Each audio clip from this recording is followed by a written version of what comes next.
My wife demanded $8.5 million and my family's ranch in our divorce, using her pregnancy as the ultimate weapon. But when the judge read the DNA results, her millionaire boyfriend's face went white, and 15 years of lies shattered in 60 seconds. This story spans 15 years, gets darker than you'd expect, but ends with hope. Buckle up. Per the rules, all names changed.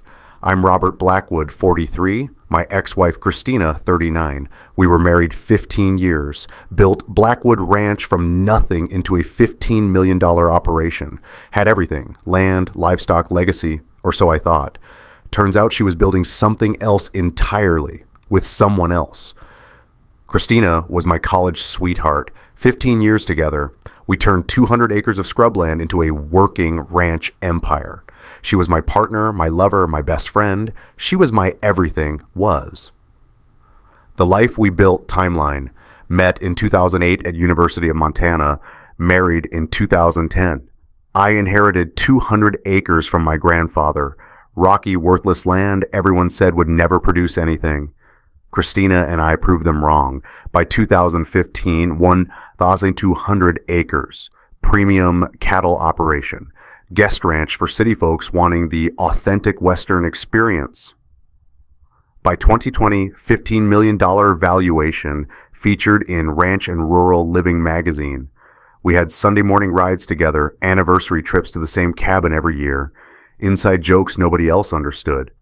She'd bring me coffee at 5 a.m. when I was out feeding in January snow. I'd surprise her with wildflowers from the back 40. Or so I thought.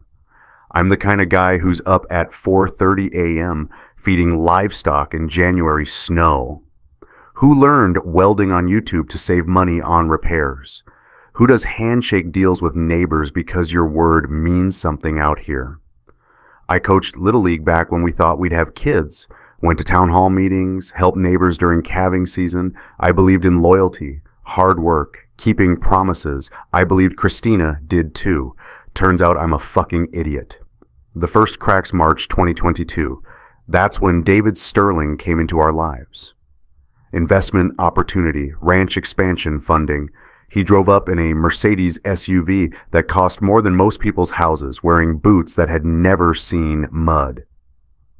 Robert Blackwood, David Sterling. I hear you're the best cattleman in 3 counties. Christina had set up the meeting. They'd connected through some ag business networking thing. He wrote a check for $750,000 that day. Partnership agreement, 30% stake in expansion operations. I thought we'd hit the jackpot. I didn't notice how Christina smiled at him, how her laugh sounded different, higher, nervous, excited. That's when everything started changing. The changes came slow. Like a Montana winter, you don't notice the cold until you're already freezing. April 2022, Christina started dressing different for investor meetings. Not ranch wear anymore, designer jeans, makeup, perfume I didn't recognize. I thought she was just being professional, making a good impression for our business partner. Idiot. June 2022. By summer, her phone was surgically attached to her hand, texting during dinner, taking calls in the other room. Just David discussing expansion plans, she'd say. I believed her. Why wouldn't I? She was my wife. We'd built this together. September 2022, September, our anniversary. We always spent it at the cabin. This year, Christina forgot to request the time off. Too busy with ranch business. When I suggested we go anyway, she snapped at me. Can you not be so demanding? I'm trying to save our investment here. First time she'd ever talked to me like that. First time ever. November 2022, November, the affection stopped. No more morning kisses, no hand-holding when we watched TV. In bed, she'd turn away, build a wall of pillows between us. I'm just tired, babe. Long day. Every single night. January 2023. By January, David was at the ranch constantly. Checking on the investment, he said, but I'd see them laughing together by the fence line. Her touching his arm when she made a point. The way she looked at him, head tilted, eyes bright, smile genuine. The way she used to look at me. That's when I couldn't deny it anymore. It was a Thursday night in February 2023. Christina came home at 11:30. Late meeting with David, paperwork stuff. She smelled like cologne, not hers, men's cologne, expensive. And her shirt was buttoned wrong, one off, the second button through the third hole, like she dressed in a hurry. That's when it hit me like a horse kick to the chest. My wife was fucking David Sterling. My hands started shaking.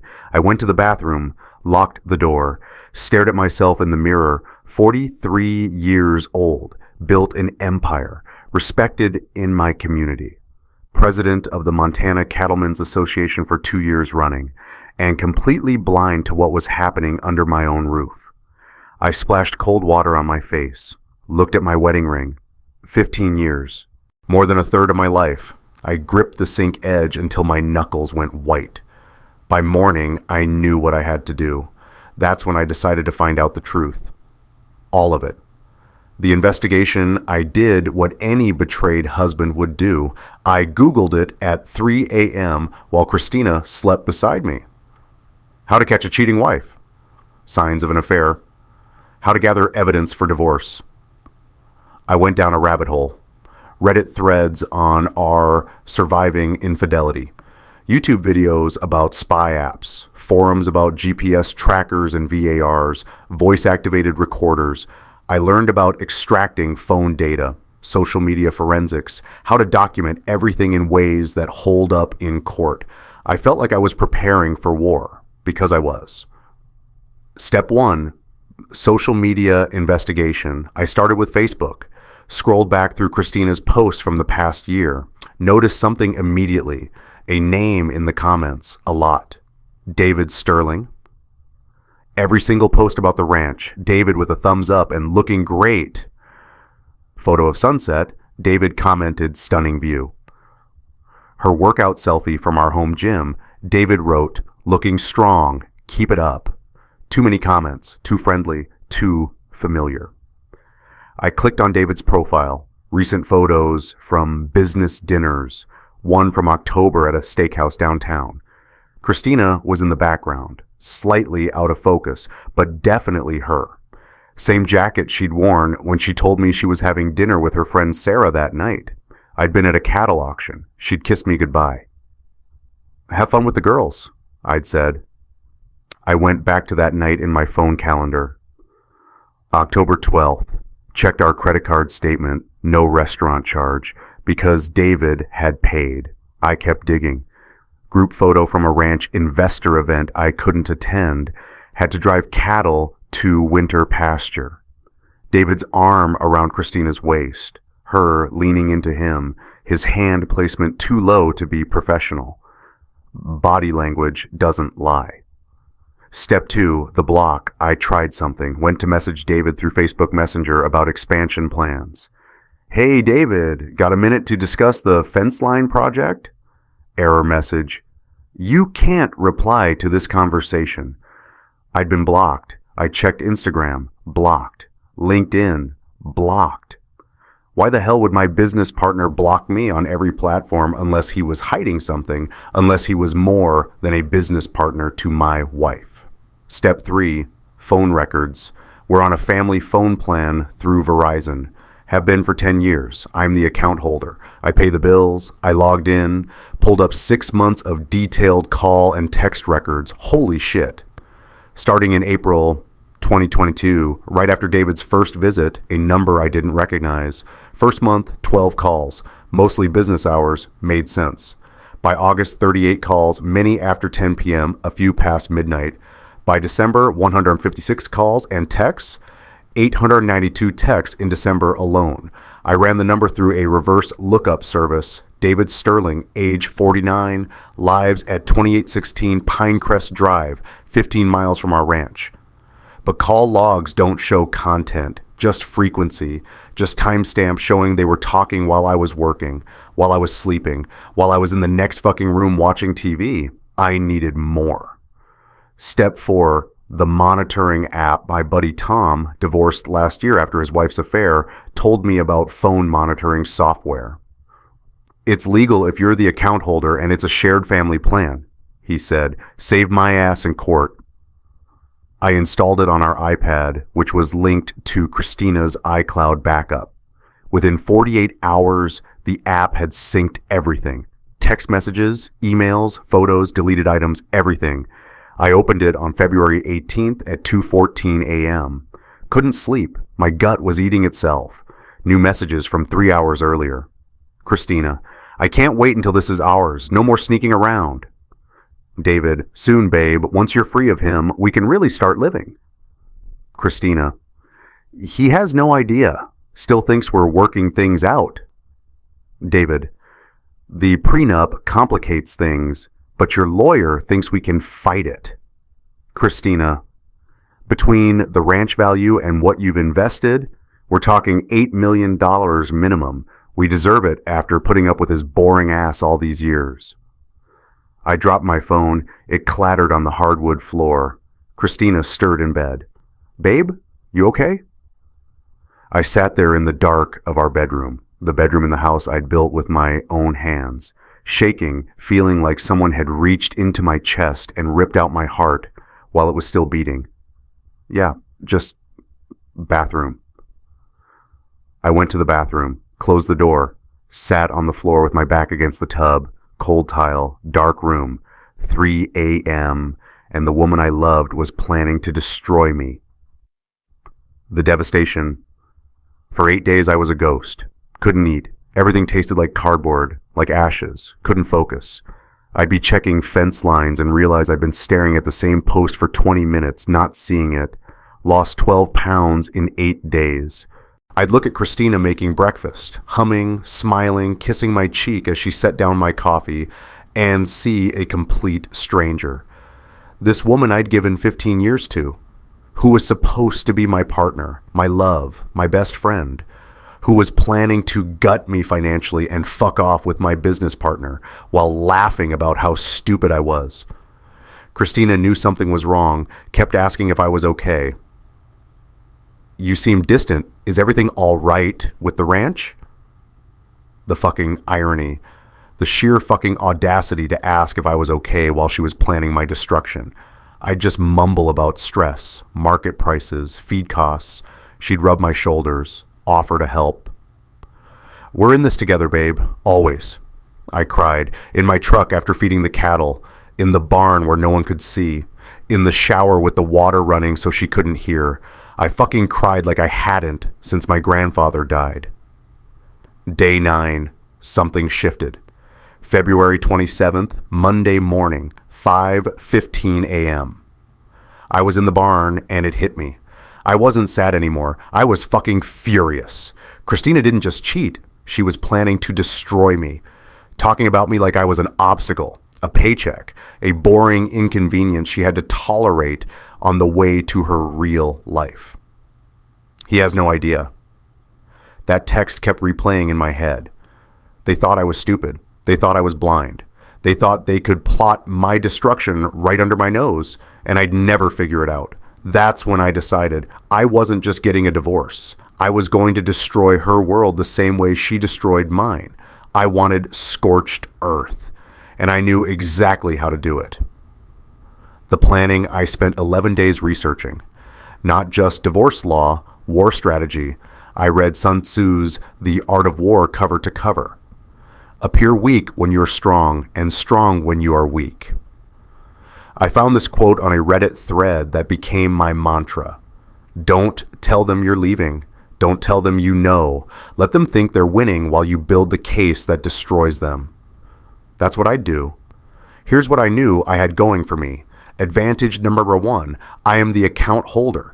Bank accounts, phone records, Ranch LLC, all primarily in my name per our prenup structure. Advantage number 2, she doesn't know I know. Element of surprise. Advantage number 3, I'm not emotional about this anymore. I'm strategic, cold, calculated. Advantage number 4, I have time. She's not going anywhere. She's playing the long game. So will I. Advantage number 5, I have my brother Jamie. He's a divorce attorney, the best in the state, and he owes me one. I made rules for myself. Never confront until everything is ready. One shot at this, make it count. Document everything. Assume it'll all be used in court. Stay legal. No vigilante bullshit. No revenge porn. Nothing that backfires. Think 3 moves ahead. Anticipate her responses. Plan counters. Make it hurt, but make it clean. Justice, not just cruelty. This wasn't just about divorce anymore. This was about making sure Christina and David paid for what they did. She wanted to take my ranch, my legacy, the thing my grandfather built and I'd spent my life growing. Fuck that. And fuck them both. Evidence gathering. I created a spreadsheet. Every suspicious event, every late night, every business meeting, every girls' night that wasn't with girls. Cross-referenced with David's calendar, which he stupidly kept public on his business website. Matched up with Christina's social media check-ins, credit card charges. By mid-March, I had a 12-month map of every single lie. Digital evidence screenshots, 643 of them. Text conversations between Christina and David about our future and when we can finally be together. Emails discussing how to maximize the settlement and work around the prenup. Photos they'd sent each other, some innocent, some not. Facebook messages planning meetups while I was away at auctions. I backed everything up to a cloud server Christina didn't know about, plus 2 external hard drives hidden at Jamie's office, organized by date and severity, color-coded tabs, password protected, triple redundancy, because if this went to court, I needed it bulletproof. Financial trail. I pulled every credit card statement from the past year. $382 charge at the Riverside Inn. Romantic bed and breakfast 2 counties over. Date. September 15th. Christina had told me she was at a livestock conference in Helena. $156 dinner at Giorgio's, expensive Italian place in the city. October the 20th. She claimed girls' night, $203 at Victoria's Secret. December 3rd. I sure as hell hadn't seen any of it. $89 at a wine bar. February 2nd. Working late. She was literally making me pay for her affair, using our joint card, not even trying to hide it because she thought I'd never look. Witnesses. I quietly reached out to Christina's friend, Sarah, the real Sarah, who I knew had integrity. Casual conversation at the feed store. Hey, how was that concert you and Christina went to in November? Long pause. What concert? Oh, maybe I'm misremembering. She mentioned a concert. Must have been someone else. Yeah, must have been. But her face told me everything. She knew. She'd known and hadn't told me. I kept a list in my evidence file. Who knew? Who covered for Christina? Who would make credible witnesses if this went to trial? Location data. I found Christina's old iPhone in a drawer. She'd upgraded in January. Forgot to wipe it. Still linked to Find My iPhone. I scrolled back through location history. October 12th.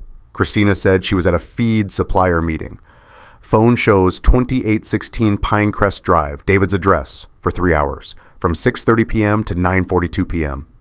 December 8th. Working late at the office.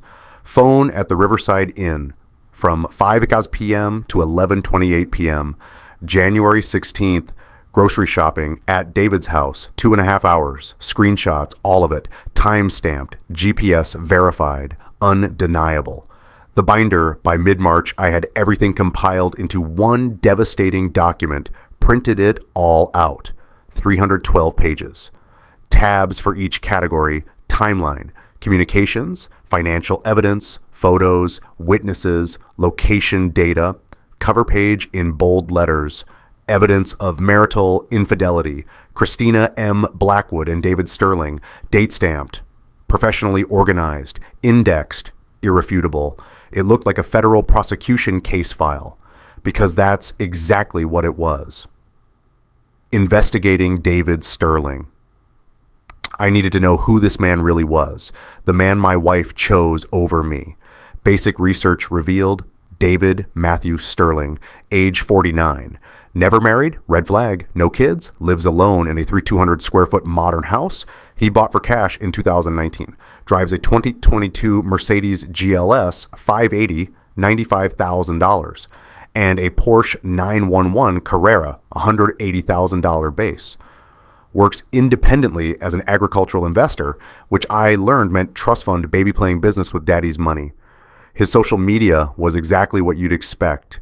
Gym selfies with captions about grinding, car photos, motivational quotes about alpha mindset, and success. Recently, pictures with Christina at networking events, her name tagged, comments from mutual business contacts. One woman commented, "Cute couple." Christina had liked the comment, but here's what interested me most. He'd blocked me. Not just Facebook, Instagram, LinkedIn, even Twitter. This wasn't spontaneous. This was premeditated.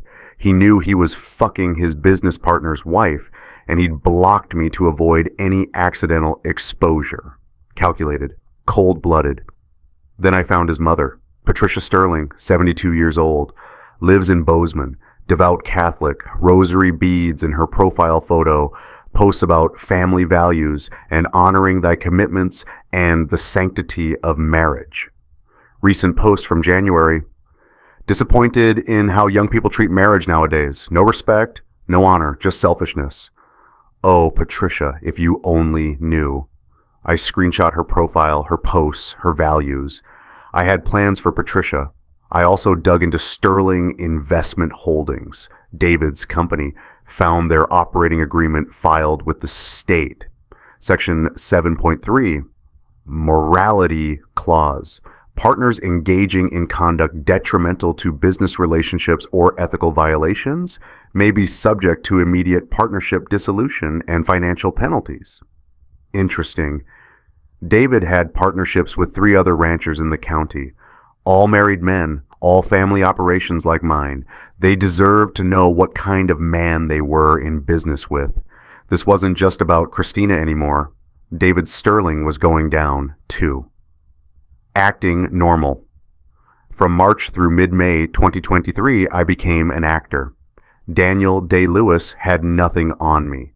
Every morning, I kissed Christina goodbye, asked about her day, complimented dinner, helped with ranch paperwork, made weekend plans. We even had sex twice. I initiated both times because that's what normal looked like. It made me physically sick. I'd shower immediately after, scrubbing my skin raw, trying to wash off the feeling of her betrayal, but it kept her unsuspecting. I watched her text David, right in front of me. She'd smile at her phone. That secret smile, the one she thought I didn't notice. What's funny? Oh, just Sarah sending memes. She'd show me some random meme that had nothing to do with why she was smiling. I'd laugh. Internally, I was adding it to my mental tally. Another lie, another deception. Some nights, Christina would come home at 10 p.m. I'd have dinner waiting. How was the investor meeting, babe? She'd lie, elaborate stories about projections and market analysis and expansion timelines. I'd nod along, ask follow-up questions, act interested. Then I'd go to my office and add notes to my spreadsheet, log the time, cross-reference with David's calendar, build the case. Here's what she didn't know while she was lying to my face. I had already consulted 3 divorce attorneys, chose Jamie for obvious reasons. I had already reorganized business assets, moved personal funds to protected accounts. I knew about the pregnancy, found the positive test in the bathroom trash. April 15th, I had already filed for a prenatal paternity test through Jamie. Court-ordered, results sealed until we chose to open them. I had already changed my will, everything to a trust, nothing to Christina. If I died, I had already documented her emails discussing hiding assets. Fraud, plain and simple, I had already lined up a forensic accountant. Ready to testify about financial infidelity, I had already planned the confrontation. May 20th, her 39th birthday, I was 12 steps ahead at all times. But to Christina, I was just her oblivious husband, her boring, predictable, stupid husband who'd never figure out what she was doing, going to work, coming home, being us. Jamie asked me once in late April, "How are you doing this? How are you sleeping next to her?" I couldn't do it. I looked at him. Sun Tzu, Appear weak when you are strong. She thinks she's winning. She thinks I'm clueless. That's how I win. The moment she knows I know, I lose the advantage. So I wait. I smile. I play house. And I build the case that destroys her. That's cold, Rob. Good. I want to be cold. Cold wins. Emotion loses. I was waiting for her birthday, May 20th. I had a present she'd never forget. The execution, May 1st, 2023. 2.5 weeks before Christina's birthday, I changed. Not dramatically, not obviously, but enough that she noticed immediately. Week 1, distance. I stopped initiating affection. No more morning kisses. No more I love you texts during the day. No more hand-holding on the couch. When Christina would try to kiss me, I'd turn my head slightly. Cheek only, never lips. When she'd text, miss you, I'd reply hours later with just, I started staying late in the equipment barn, reorganizing tools that didn't need organizing, coming home at 9:30 instead of 6. Christina noticed by day 3. Babe, is everything okay? You seem distant. Yeah, just stressed about expansion costs, a lot on my mind. Same lie she'd been using for months. Funny how it worked both ways. Week 2, cold shoulder. I started sleeping on my side of the bed, no touching. Built a wall of pillows between us like some medieval chastity barrier. Started eating dinner alone before she got home from work. When she walked in, food's in the fridge. Stopped asking about her day, stopped sharing about mine. When she tried to engage me in conversation, I'd give one-word answers while scrolling through my phone. The irony? Christina started trying harder, wore lingerie to bed, black lace, her special occasion set. I pretended to be already asleep, facing the wall, made my favorite dinner, pot roast with all the fixings. Already ate at Mom's. Thanks, though. Suggested date night. Can't. Busy weekend. Doing what? Things. She was confused, hurt even. I could see it in her eyes, the panic starting to set in. Good. Week 3, the one haloidi. This is a technique I learned on Reddit. Complete behavior flip. Make them feel what you felt. I bought new clothes, not ranch wear, nice jeans, button-ups from that expensive store in town, got a haircut at the fancy place instead of the barber shop. Started working out every morning at 5 a.m.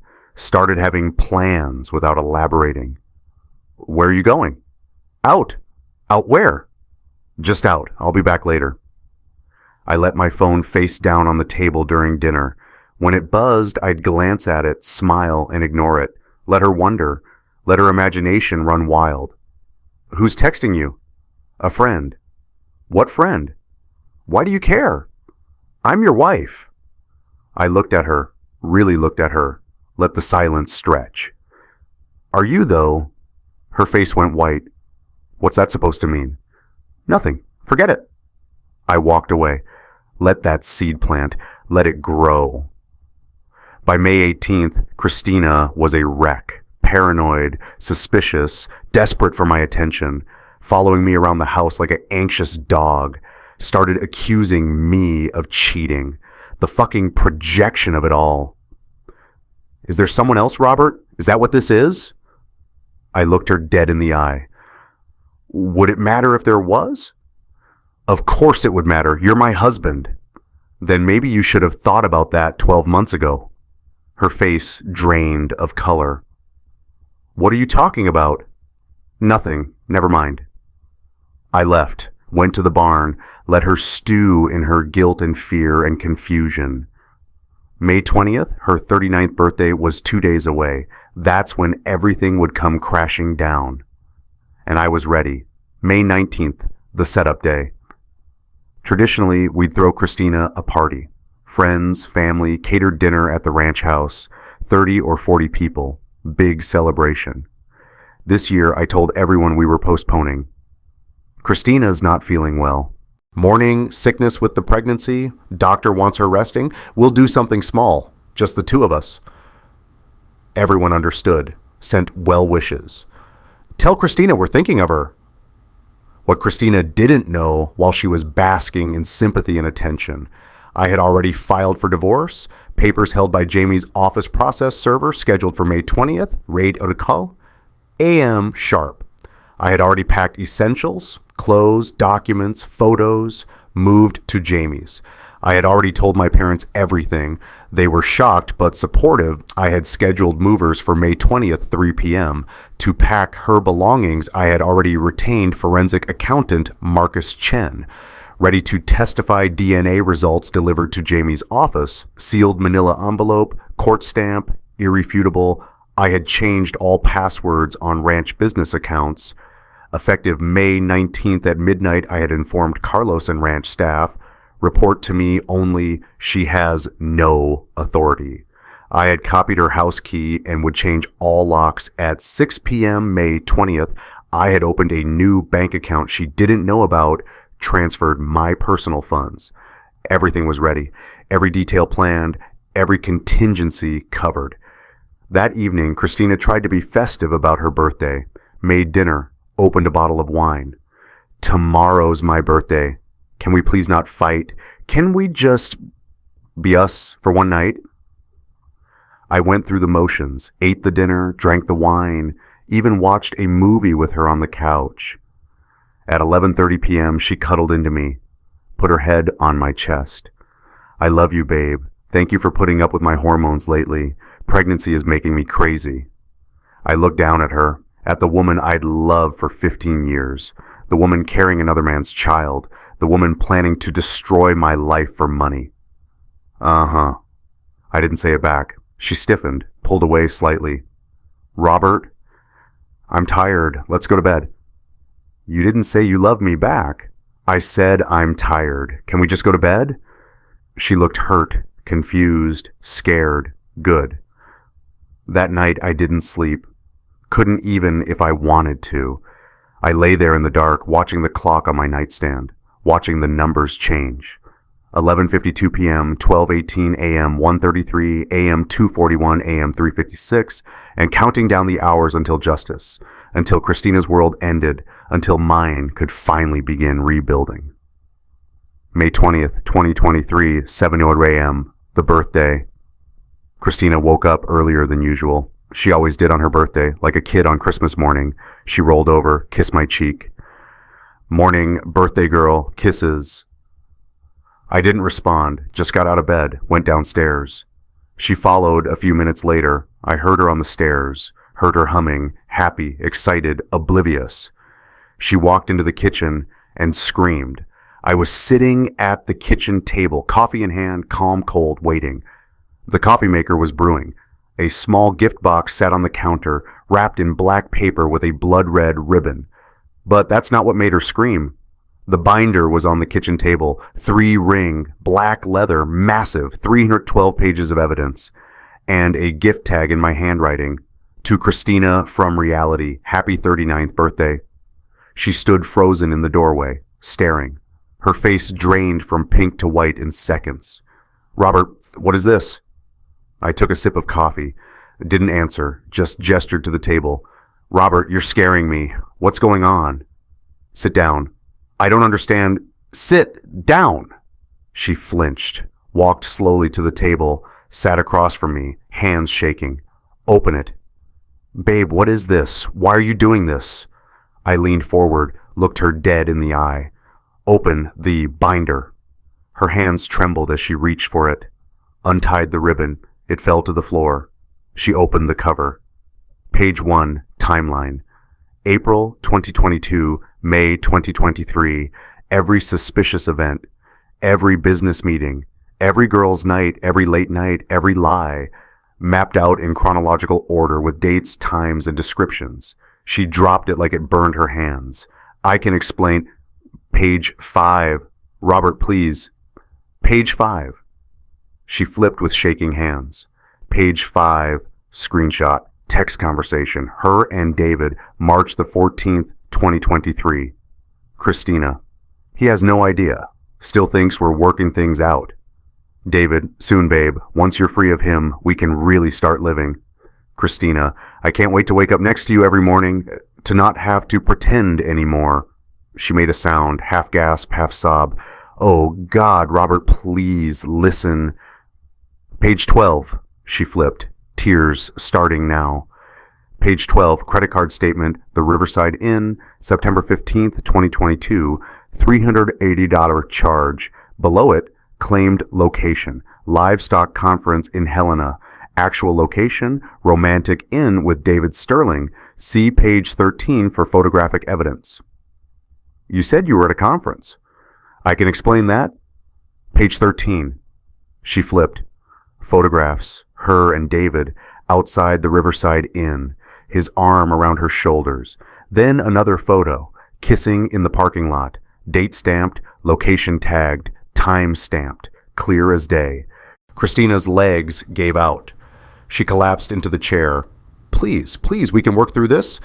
I stood up, walked around the table, towered over her. Page 53. Robert, I'm begging you. I reached down, flipped to page 53 myself. Page 53, email exchange. Christina to David, April 3rd, 2023. Christina, I'm pregnant. This changes everything. We can use this. David, perfect. Leverage. He'll have to give you everything now. Even with the prenup, a baby changes things. Your lawyer confirmed? Christina, yes. Estimated settlement, $10 million plus the ranch. We'll be set for life.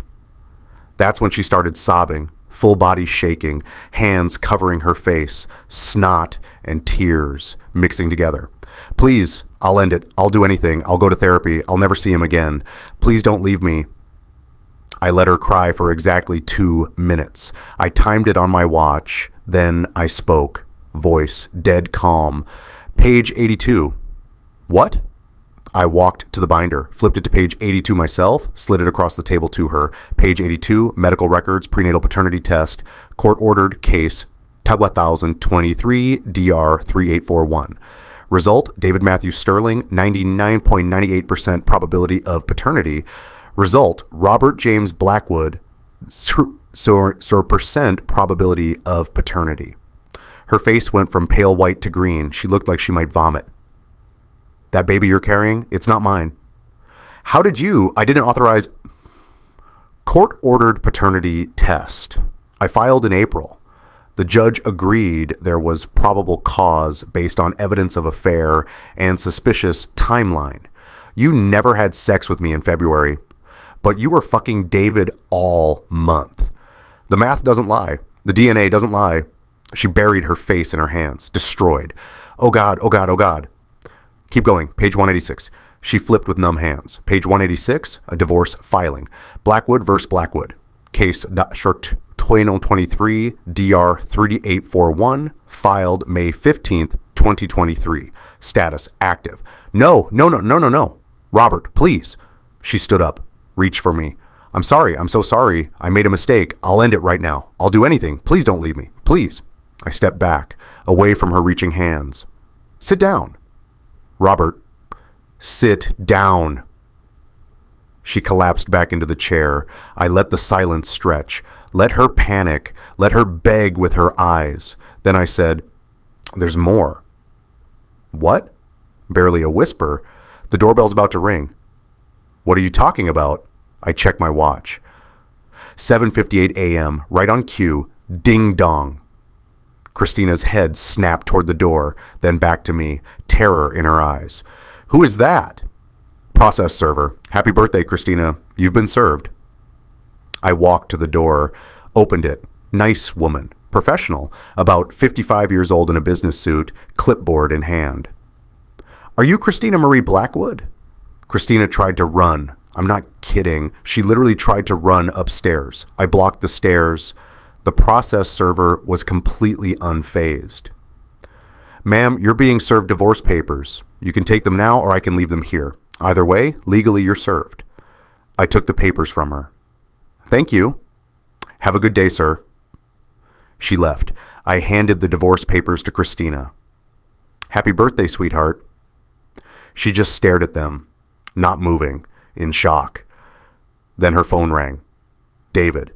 She looked at me, then at the phone, answered with shaking hands. David, oh thank God, something's happening. Robert knows. I could hear David screaming through the phone, loud enough to echo in our kitchen. Christina's face crumbled as she listened. Wait, what? No, David, we can fix this. More screaming. You can't just... David, I'm pregnant with your... He hung up on her. She stood there, phone in hand, shaking, staring at nothing. He said it's over, that I'm on my own, that he never promised me anything, that his mother knows everything and he's been disowned and it's my fault, and he never wants to see me again. I nodded slowly. Yeah, men like David Sterling, they're great at fucking other people's wives, not so great at dealing with consequences. Welcome to reality, Christina. What did you do to him? Same thing I did to you. Sent his mother a binder, sent his business partners copies, made sure everyone knows what kind of man he really is. He's finished in this community, just like you. I went upstairs, grabbed my already packed duffel bag, came back down. Christina was sitting on the floor, binder open around her, divorce papers scattered, phone fallen from her hand, destroyed, completely fucking destroyed. You have until 3 p.m. to get your essentials out of this house. Movers arrive then for the rest of your belongings. They'll pack everything, store it at your expense. Locks change at 6 p.m. sharp. The binder has copies of everything. Give it to your lawyer. They'll tell you not to fight the prenup. I have documented evidence of you discussing hiding assets. That's fraud. Criminal fraud. You fight me, this goes public. Your family, every rancher in 3 counties, everyone will know exactly who you are and what you did. I walked to the door, put my hand on the handle, stopped. Oh, and Christina, that gift box on the counter, open it. She crawled to the counter, reached up, pulled down the box, opened it with shaking hands. Inside, her wedding ring, the one I'd given her 15 years ago, and a note in my handwriting, you wanted your freedom. Congratulations, you're free. I walked out, got in my truck, started the engine, didn't look back, not once. The aftermath. I went straight to Jamie's place. He was waiting, had a beer ready. How'd it go? Like dropping a nuclear bomb, total destruction. I cracked the beer, drank half of it. It was 8:30 in the morning. My phone started blowing up around 10:15. Message log, Christina, 23 missed calls. Every 5 minutes, I blocked her number. Her mother, Carol Stewart, how dare you humiliate my daughter on her birthday? She's pregnant. You're a monster, a cruel, heartless monster. I typed back, Carol, read section 4 of the binder that was delivered to your house this morning. The part where Christina jokes about me being too stupid to notice. Then ask your daughter why she's 6 months pregnant with David Sterling's baby, not mine. DNA doesn't lie. Check page 82. Then I blocked her too. Her sister, Michelle, long text about forgiveness and working through problems and thinking of the baby, and everyone makes mistakes. I replied with a screenshot, page 82, the DNA results, and this wasn't a mistake. This was a 12-month conspiracy to defraud me of $8 million. Read the emails on page 53, then tell me about forgiveness.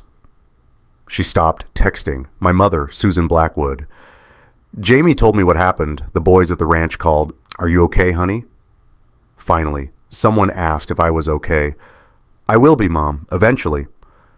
Come to dinner tonight. Your father wants to see you. Thanks, Mom. At 2:30 p.m., unknown number, I answered. Mr. Blackwood. Woman's voice, older, crying. Who is this? Patricia Sterling, David's mother. Oh, Mrs. Sterling. Is it true? Everything in that binder you sent me? Every word, every text, every photo, all timestamped, all verified. I can provide original digital files if you want them. My son destroyed your marriage. Your son and my wife destroyed my marriage, Mrs. Sterling. But yes, David knew she was married. He knew about me. He knew I was his business partner. He knew we'd built the ranch together, and he did it anyway, for 12 months. Silence, just breathing and quiet crying. Then, what he did is unforgivable. I raised him better than this. I taught him about honor, about respect, about the sanctity of marriage. I'm I'm so sorry for what he did to you. I didn't expect that. Honestly thought she'd defend him, make excuses. Mrs. Sterling, I'm not asking you to do anything. I just wanted you to know the truth. You needed to know who your son really is. He's not welcome in my home anymore. I told him this morning, I won't condone adultery. I won't condone what he did to you. He's not my son right now. Damn. I appreciate you telling me. Mr. Blackwood, I'm praying for you, for your healing, and for that baby.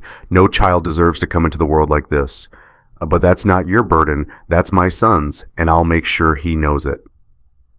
We hung up. 12 minutes later, David called. Unknown number. But I knew. What the fuck did you do? I put him on speaker. Jamie was recording. We'd planned for this. Hello, David. How's your morning going? You sent my mother that binder? You psychopath. This is harassment. I'm calling the police. It's all true though, right? Every text, every hotel receipt, every photo of you fucking my wife. That's not harassment, David. That's documentation. Go ahead, call the cops. I'll wait. Christina told me you're controlling, abusive. She was afraid of you. Really? Is that what she said? Because I have texts where she tells you that I'm boring and predictable and too nice for my own good. Not abusive, boring. Can't even keep your lies straight. Maybe coordinate better with your pregnant mistress next time. This isn't over. Actually, David, it is. For you and her both. See, I'm not done. You have business partnerships with Bill Henderson, Tom Matthews, and Carlos Santiago, all married men. They're receiving copies of the binder Monday morning. Let's see how they feel about doing business with a man who sleeps with his partner's wives. Silence. You can't. I already did. Also, Section 703 of our partnership agreement, morality clause. Conduct detrimental to business relationships. I'm invoking it. You're out. I'm buying you out at fair market value minus damages. My attorney's sending paperwork Monday. You'll sign or we'll see you in court. And David, everything in that binder becomes public record in court proceedings. Your choice. I'll sue you for defamation. With what evidence? I documented everything. You committed fraud, business fraud, personal fraud. You used partnership meetings as cover for affair. That's misrepresentation. That's embezzlement of partnership time. See you in court if you want, but I promise you, you won't like how it plays out. I hung up, blocked him. Jamie looked at me. Damn, little brother. What? That was ice cold. Cold? Christina and David spent 12 months plotting to take my ranch, my money, my legacy. They used a pregnancy, a baby, as a weapon, a leverage point. Cold is what they deserve. Jamie raised his beer. To scorched earth. To scorched earth. That was day one. May 28th. The church knows my Aunt Catherine called. My very Catholic aunt who teaches Sunday school and knows everyone in 3 counties. Robert, the whole church is talking. How do they already know? Christina's mother told everyone at Mass. Said you threw Christina out while she's pregnant, that you abandoned your child, that you're the villain. Of course, narrative control. She's painting herself as the victim. That's not what happened, Aunt Kathy. Then what did happen? Because right now you look like the bad guy. I told her everything, the affair, the conspiracy, the pregnancy trap, the DNA test, long silence. Oh my God. Yeah. I need to make some phone calls. By end of day, the real story was out. Catholic Community Gossip Network is faster than any social media. Christina and David became pariahs overnight. June 3rd, social media fallout. Christina's Facebook became a graveyard. Old posts from months ago, people commenting now. Was this when you were cheating on Robert? Were you with David when you posted this happy couple photo? How long were you lying to all of us? We had you and Robert over for dinner in March. You were planning to rob him while eating at our table? One particularly brutal comment from her college roommate: "I always knew you were fake. Glad Robert finally saw it too." She deleted her social media, all of it. Facebook, Instagram, everything, just gone. David's Facebook got review bombed. His business page got destroyed. 1-star reviews. Sleeps with business partners' wives. Avoid. His fraternity brother posted, "Bro, you really did this? You slept with your business partner's wife while she was plotting to rob him? That's the lowest. You're dead to me." Tagged 15 people. June 15th. The business partners. Bill Henderson called me. "Got your package. The binder." "And?" "Jesus Christ, Rob, I'm so sorry. I needed you to know who you're in business with." Had a meeting this morning. Me, Tom, Carlos. We're all out, invoking morality clauses. Sterling Investment Holdings is done. David's got 30 days to liquidate. "Thanks, Bill." "No, thank you. My wife asked me last week if I'd ever consider bringing David around more. Wanted to set him up with her sister. If I hadn't known..." He didn't finish. Didn't need to. David moved out of town by end of June. Heard he went back to Denver. Tail between his legs. July 8th. Christina moves. Christina found an apartment in Billings, 85 miles away. Couldn't handle running into people at the grocery store, at church, at the hardware store, every interaction a reminder of what she'd done. The pregnancy made it impossible to hide. Visible proof, growing every day. And David? According to mutual friends, he wouldn't return her calls. Wanted nothing to do with her or the baby. She was completely alone. My therapist asked, "How does that make you feel?" Satisfied and also empty, both at the same time. That's called complicated grief. You're grieving the marriage while also feeling vindicated in how it ended. It doesn't feel like winning. That's because it isn't.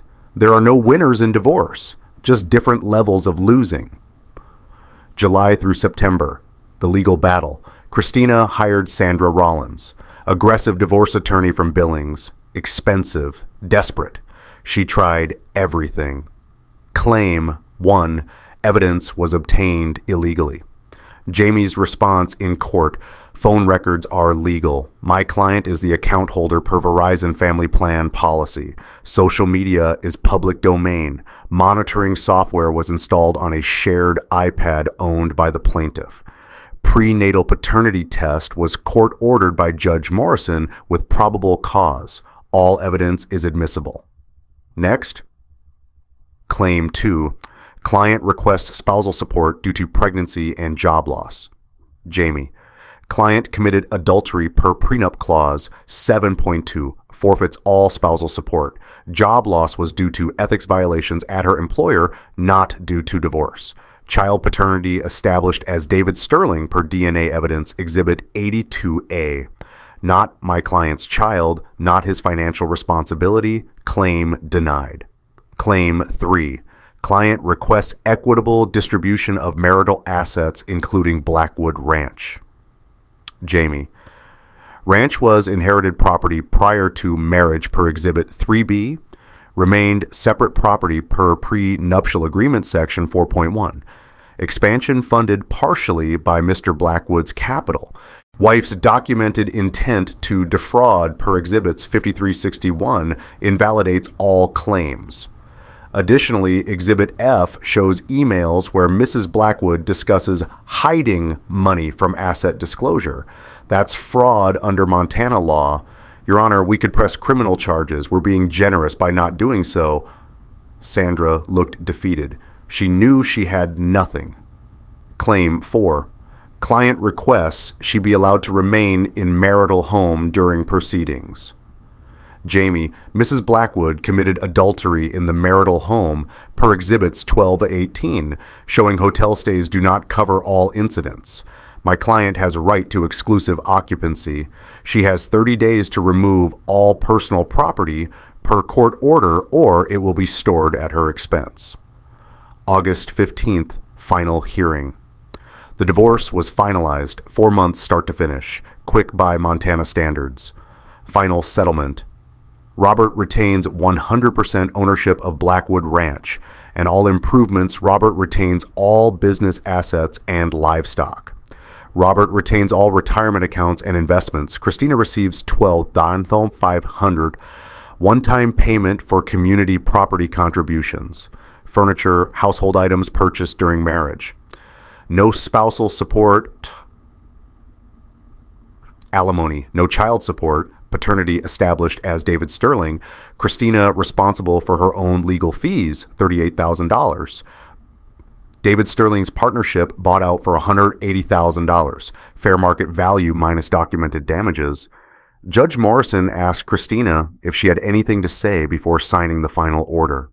She stood up.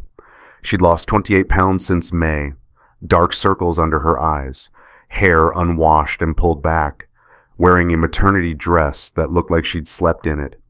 I made a mistake. I'm very sorry. Judge Morrison looked at the evidence file. All 312 pages. He'd read every word. Mrs. Blackwood, this wasn't a mistake. Mistakes are accidents. This was a calculated, sustained deception over 12 months, culminating in a conspiracy to defraud your husband using a pregnancy that DNA proves isn't his. That's not a mistake. That's fraud. That's conspiracy. You're fortunate Mr. Blackwood isn't pressing criminal charges for fraud and theft by deception. This court has no sympathy for your situation. Divorce granted. He signed the order. It was over. As we left the courthouse, Christina tried to intercept me in the parking lot. Robert, can we talk? Just for 1 minute, please? I stopped, turned. We have nothing to talk about. I just want to say, Christina, let me be very clear so there's no confusion. You are nothing to me now. Not my wife, not my friend, not even an acquaintance. You're the person who betrayed me in the worst possible way and conspired to destroy my life for money.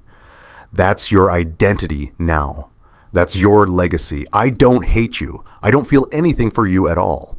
You're a cautionary tale I'll tell people about what not to do in marriage. Now leave me the hell alone. I walked away. That was the last time I spoke to Christina Blackwood for almost 2 years. The darkness. You'd think after winning, I'd feel great. I didn't. August through November 2023, I was a fucking mess. The ranch was mine. The divorce was finalized. Christina was gone. David was gone. I'd won on every single count. But the house was empty. Too empty. I'd walk through rooms and see ghosts. Christina reading in that chair by the window, us cooking together in that kitchen, dancing while dinner cooked. 15 years of memories haunting every corner, every room a reminder of what I'd lost, even if what I'd lost was a lie. I couldn't sleep in our bedroom, tried once. August 18th, had a full panic attack at 2 a.m., couldn't breathe, felt like I was dying. Slept on the couch for 3 months after that. Eventually hired contractors to completely redo the master bedroom in October. New bed, new furniture, new paint, changed everything. Didn't help. I started drinking, not alcoholic level, but more than before. More than was healthy. Couple beers after work became a six-pack. Six-pack became whiskey. Whiskey became whatever was in reach. Work suffered. I was short with Carlos and the ranch hands, snapping over small things. Couldn't focus during meetings with feed suppliers. Carlos pulled me aside in September. Boss, you okay? You're not yourself. I'm fine. You're not fine. You forgot about the Henderson cattle delivery. That's not like you. He was right. My buddy Tom noticed too. Rob, when's the last time you showered? I looked down. Same shirt for 3 days. Hadn't shaved in 2 weeks. Smelled like whiskey and hay. I'm handling it. You're not. You need help, man. The Montana Cattlemen's Association asked me to step down as president in October. Just temporarily, Rob, until you're in a better place. That hurt. That position meant something to me. But they were right. November 15th, starting therapy, I started seeing Dr. Michael Chen, therapist in Bozeman, recommended by Tom. First session, what brought you here, Robert? I won. I exposed my cheating wife, proved she was trying to trap me with another man's baby, got my ranch, got my justice, protected myself from being robbed, but I feel like shit, like absolute shit. He nodded, didn't look surprised. Tell me everything. So I did, all of it. The betrayal, the 12 months of lies, the pregnancy trap, the DNA test, the birthday reveal, the divorce, scorched earth. When I finished, he asked, "Do you regret your actions?" No, she deserved it. They both did. Then why are you here? Because I'm angry all the time, at everyone, at everything, at myself. I can't sleep, can't eat right, can't focus. I keep replaying it all in my head. What I could have done differently, whether I went too far, whether destroying them was worth the cost. That's when I started crying. In front of a stranger, just completely broke down. Dr. Chen handed me tissues. Let me cry for 5 minutes. Didn't say anything, just waited. Then he said something that stuck with me. Revenge closes a chapter, Robert, but it doesn't heal the wound. That takes different work, harder work. You won the battle. Now you have to do the work to win the war with yourself. Over the next few months we worked on it. The anger, the betrayal trauma, the trust issues, the self-blame. Yeah, the self-blame. But she cheated on me, I'd say. I didn't do anything wrong. You did what you felt you had to do. But there's a difference between protecting yourself and destroying someone else. You did both. That's what you're wrestling with. He was right. January 8th, 2024, the dark moment. This was the worst night. I was alone at the ranch, 11:20 p.m. Everyone else had gone home hours ago. I was in the garage, staring at my truck, thinking about how easy it would be to just not be here anymore. Start the engine, close the garage door, sit in the cab, go to sleep, stop hurting. The thoughts came in waves. Nobody would miss me for hours, maybe days. The ranch hands would find me eventually. Would Christina even care? Would anyone? I stood there for 11 minutes, I know because I checked my watch after. 11 minutes of seriously considering ending it. That scared me more than anything Christina had ever done. I didn't do it, obviously, but I thought about it, seriously. Planned it out in my head. I called Tom, middle of the night. 11:38 p.m. I need help, right now. I'm coming. He showed up, 23 minutes later. Didn't ask questions, just stayed. Slept on my couch, made sure I didn't do anything stupid, made sure I saw morning. Next day, I called Dr. Chen, emergency session. I need to come in today. What happened? I told him. He added twice weekly sessions, started me on medication, diagnosed me with major depression and PTSD. Betrayal trauma is real, Robert. What you went through, the sustained deception, the pregnancy conspiracy, the financial plotting, that's psychological abuse. And then you spent months in high-stress investigation mode, planning, executing. Your nervous system was in fight or flight for almost a year straight. Now that it's over, you're crashing. This is normal. This is treatable. Normal. I didn't feel normal. I felt broken. But I took the medication, went to therapy twice a week, let Tom check on me daily. Small steps. March 2024. Uncomfortable truths. Dr. Chen asked me a question in March that I still think about. Do you think what you did was proportional to what was done to you? What? Christina betrayed you terribly, unforgivably, but you didn't just divorce her. You systematically destroyed her life, her friendships, her career prospects, her family relationships, her social standing. You sent evidence to her mother, to David's mother, to their business partners. You made sure everyone knew. Was that proportional? I got defensive. She tried to steal my ranch. She lied about a baby being mine. She conspired with David for 12 months. I'm not saying she didn't deserve consequences. I'm asking if the consequences you delivered were proportional to the betrayal, or if part of you went too far because you were hurt and wanted to hurt back. Justice or revenge? Silence. I sat there for a long time. Finally, I wanted justice. Justice or revenge? What's the difference? Justice is about making things right, about protection, about fair consequences. Revenge is about making them hurt, about destruction. Which was it, Robert? I didn't answer right away because I knew it was revenge. Cold, calculated, comprehensive revenge. And sitting there in his office 9 months later, I had to admit something uncomfortable. I'd become someone I didn't recognize. The man who planned a birthday ambush, who sent evidence to his ex-wife's mother, who destroyed David's business relationships with surgical precision, who felt satisfaction watching them suffer. That wasn't the man I wanted to be.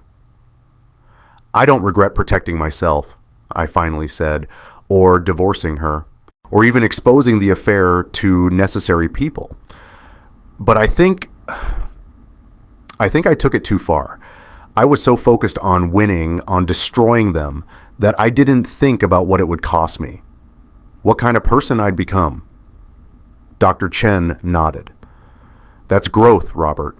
That's awareness, self-reflection. The question is, what do you do with that knowledge now? I don't know. Start with forgiveness. Forgive her? No. Forgive yourself. April 2024, unexpected news. I got an update about Christina from a mutual friend who still had contact with her.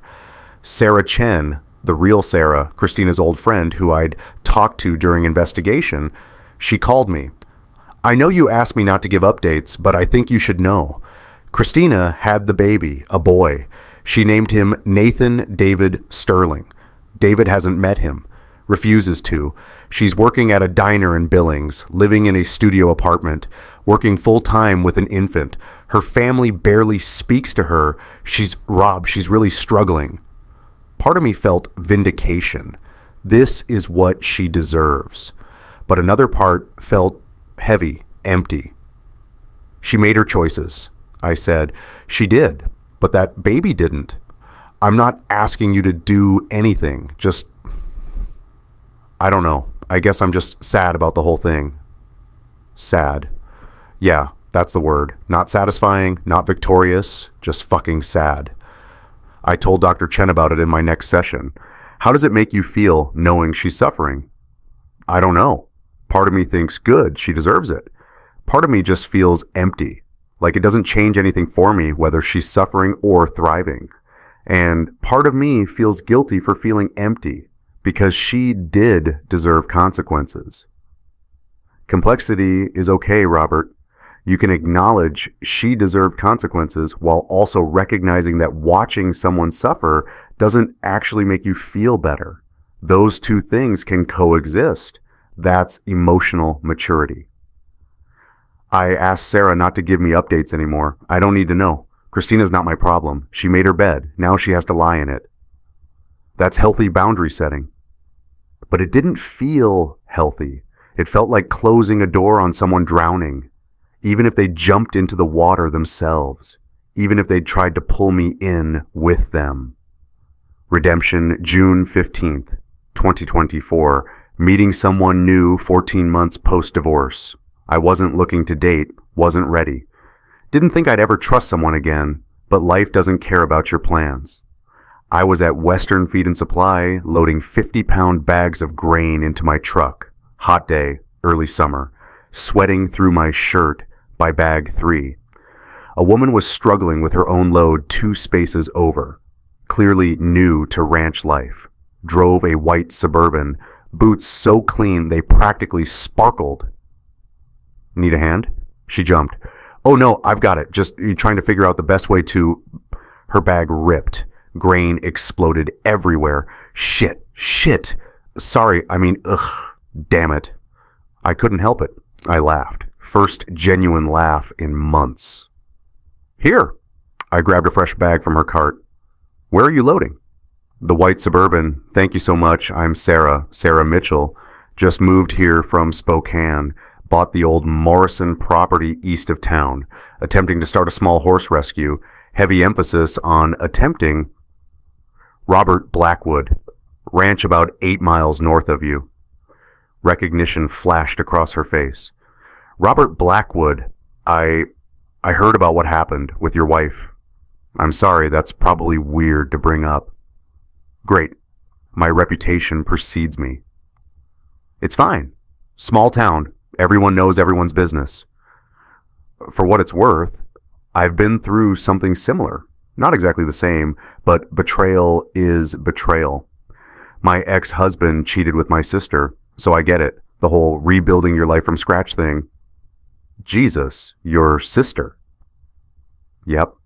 They're married now, have a kid. I'm not invited to family Christmas anymore. I'm sorry. Don't be.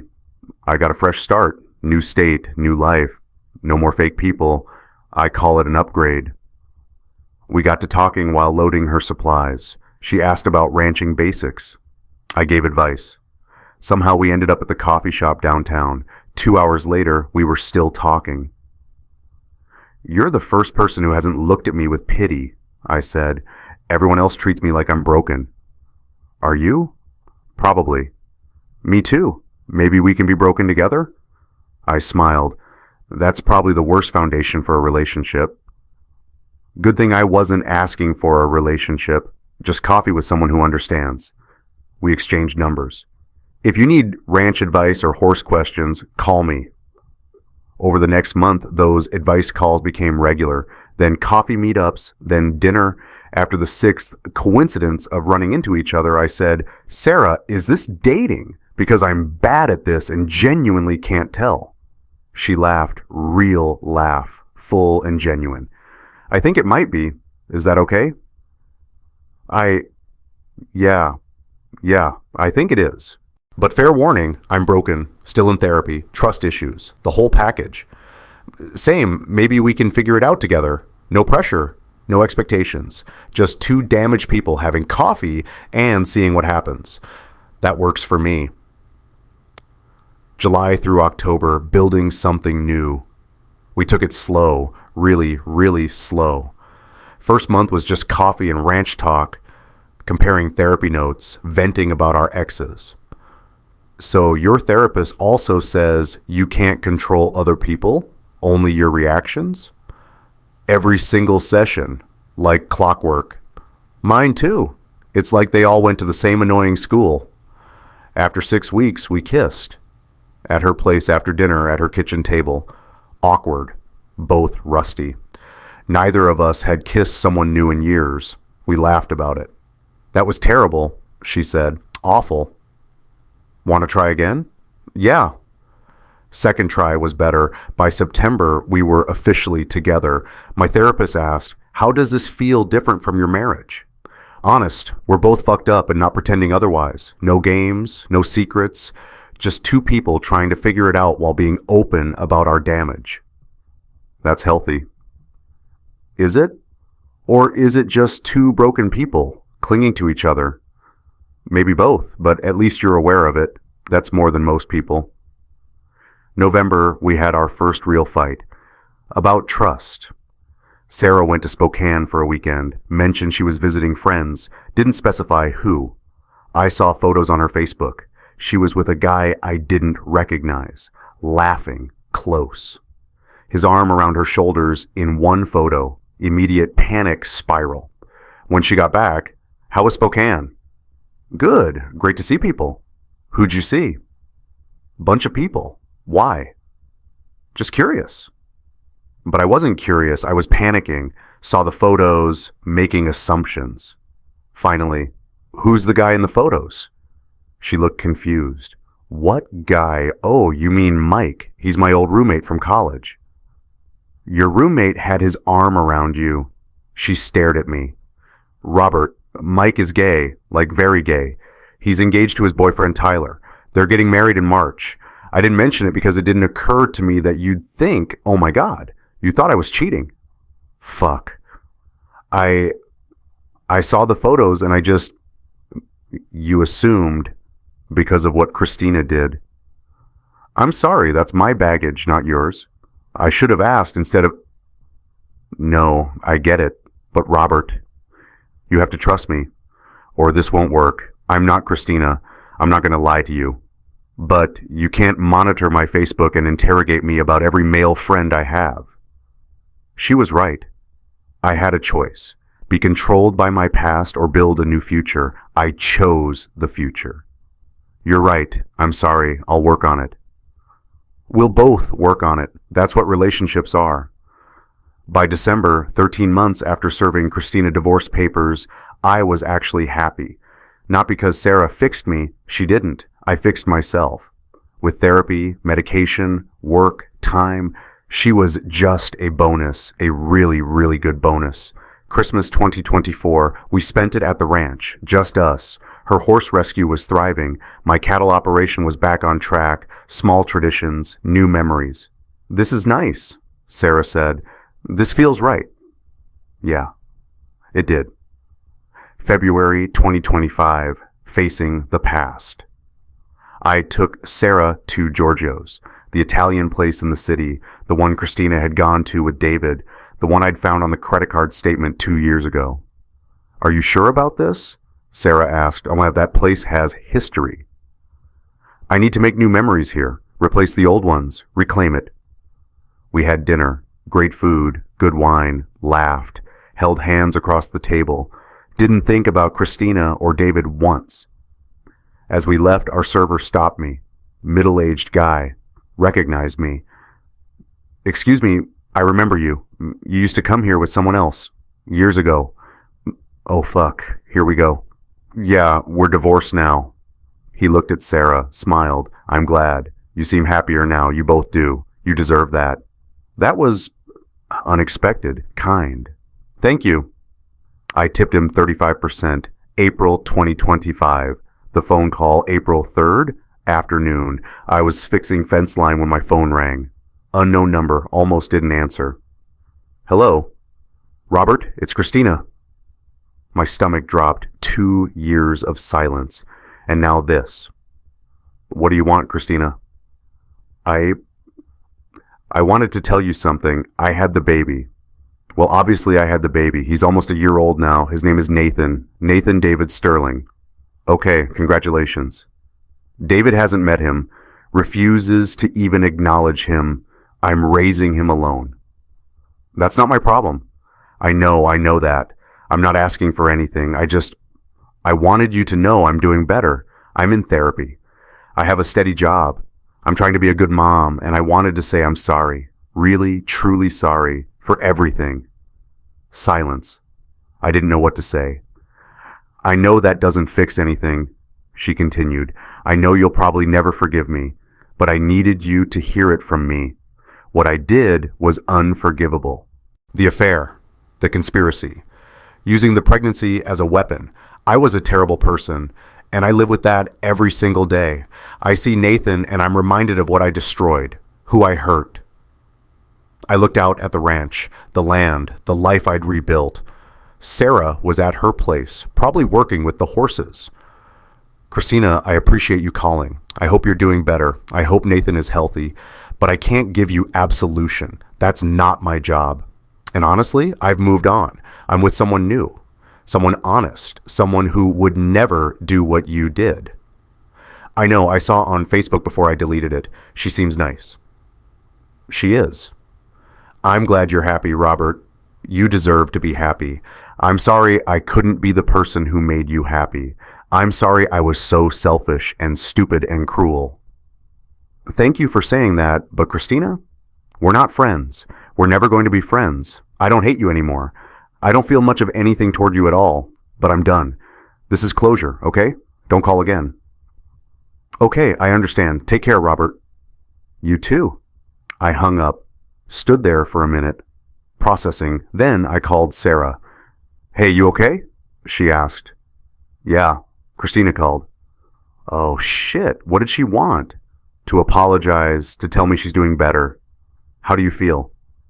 Honestly, nothing. It's like hearing from a stranger, someone I used to know a long time ago. That's probably healthy. Yeah, I think it is. Present day May 2025. 2 years since the birthday reveal. Status update. Me, dating Sarah exclusively. We've talked about moving in together, merging our operations, her horse rescue, my cattle ranch. Makes sense business-wise and personally. Still in therapy. Once a month now instead of twice a week. Still on medication. No shame in it. Sleep better, drink less, laugh more. I got reinstated as president of the Montana Cattlemen's Association in March. Felt good. Christina. Per mutual friends who volunteer information I don't ask for. Still in Billings. Working full-time as a restaurant manager, raising Nathan alone. David never stepped up, pays court-ordered child support, but has never met his son. She's getting by. Not thriving, but surviving. Relationship with her family is slowly rebuilding. Her mom watches Nathan sometimes. David Sterling. No idea. Don't care. Last I heard he moved to Denver, working some corporate job. Good riddance. Sarah Mitchell. Best thing that never planned to happen. She's funny, honest, kind. Her horse rescue is thriving. 16 horses now. She makes me coffee in the morning when she stays over. We've started talking about making it permanent. Life isn't perfect. I still have bad days. Still see Dr. Chen monthly. Still have moments where I think about what was lost. But I'm here. I'm healing. I'm building something new. Something real. Something honest. And that's enough. Actually, it's more than enough. It's everything. Epilogue. If you've made it this far, thank you. This was a hell of a ride. I know this story is complicated, messy. No clear heroes or villains, just people making choices and living with consequences. Some of you will say I did the right thing by exposing Christina and David. Some will say I went too far, that I should have divorced quietly. Both are probably right. What I learned, trust your gut. If something feels off, it usually is. Don't ignore those feelings. Document everything. Evidence matters. Emotions fade. Facts don't. Get therapy during the crisis, not just after. I wish I'd started sooner. Revenge has costs. Even when justified, it changes you. Make sure you're willing to pay that price. Healing isn't linear. Some days you're fine. Some days you're not. Both are okay. You can't control betrayal, only your response. Choose wisely, because you'll live with it. New beginnings are possible, but you have to do the work first. Really do it. To anyone going through betrayal right now, you'll survive. It doesn't feel like it, but you will. You're stronger than you think. To the cheaters reading this, stop before it's too late. The damage isn't worth it. The short-term thrill doesn't justify the long-term destruction. Be honest or leave. Don't be Christina or David. To anyone who's been both betrayer and betrayed at different times, me too. I'm not innocent. And I'm sorry to whoever I've hurt. I don't know if I'll ever be the person I was before all this. Probably not, but maybe that's okay. Maybe the person I'm becoming is better, more aware, more careful, more grateful, less naive, less trusting, less willing to ignore red flags. Is that better or worse? I honestly don't know, but it's real. It's mine. It's honest. And after 15 years of lies, honesty is enough. Take care of yourselves. Take care of each other. And for God's sake, don't weaponize pregnancy to rob your spouse. Peace.